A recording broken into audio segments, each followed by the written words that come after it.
खबर दे रहे हैं मंडी बहादीन से। नदीम इकबाल की रिपोर्ट के मुताबिक हुकूमत पंजाब की हिदायत पर ज़िले इंतज़ामिया मंडी बहादीन के ज़रिए इंतज़ाम यौम आज़ादी की तक़रीबात मिली जोश व जज्बे से मनाने के लिए इक़दाम शुरू कर दिए गए। इसी हवाले से deputy commissioner Shahid Imran math की ज़ेर सदारत इंतज़ाम का जायज़ा लेने के लिए DC ऑफिस के कॉन्फ्रेंस रूम में अजलास मुनक़िद हुआ।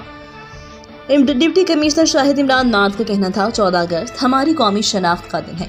इस दिन को शान शान तरीके से मनाया जाएगा। परचम कुशाई की मरकजी तकरीब DC ऑफिस में मुनक़िद होगी।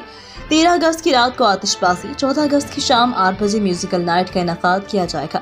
महकमा स्पोर्ट्स के ज़रिए एहतमाम खेलों के मुकाबला जात, स्कूल और कॉलेज में भी यौम आज़ादी की तकरीबात होंगी। सरकारी निजी इमारत पर कौमी परचम लहराए जाएंगे और बरकी कुमकुमों से सजाया जाएगा।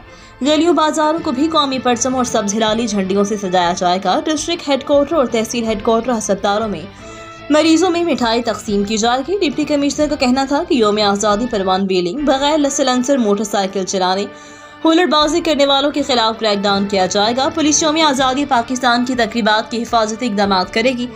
ट्रैफिक की रवानी बरकरार रखने के लिए भी खसूसी ट्रैफिक प्लान तरतीब दिया जाएगा।